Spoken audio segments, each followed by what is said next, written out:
If you thought you needed layers in Photoshop to create a cool looking multiple exposure shot, I'm going to show you how you can do it in your Nikon Z5 camera with no special software.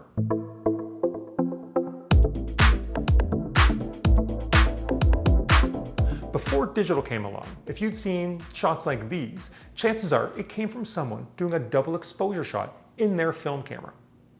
Double exposures were named that way because the photographer essentially had to expose the same part of the film roll twice or multiple times to get these overlaid effects.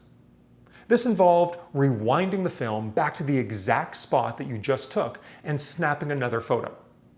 Today, most people use expensive software like Photoshop to layer 2 or more images on top of one another and change the opacity of their digital images to achieve the same effect. But what if I told you that you can do this right in your Nikon Z5? Well, you can. Inside the shooting menu is an option for multiple exposure. Notice how it says multiple and not double, because you can merge anywhere from 2 to 10 images all in camera. Here's how it works. First, turn multiple exposure mode on. You'll have the option of using the feature just once if you choose single photo, or indefinitely if you choose series. Next, choose the number of shots you want to include in your multiple exposure stack. The third option is a real game changer, and it has to do with the way the shots blend together. A simple multiple exposure just stacks the images on top of one another when you choose Add. But if you choose Average, the camera changes the gain or opacity of each image and divides by how many shots there are in each sequence.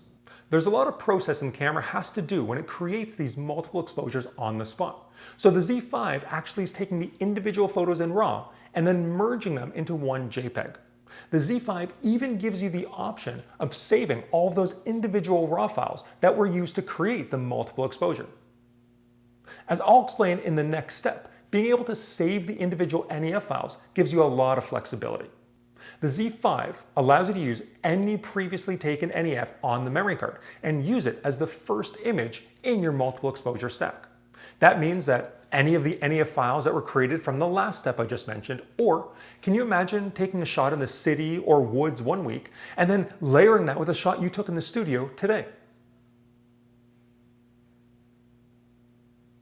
We hope you found this video useful. If you have the Z5 or any of the Nikon Z cameras, be sure to experiment with this amazing feature.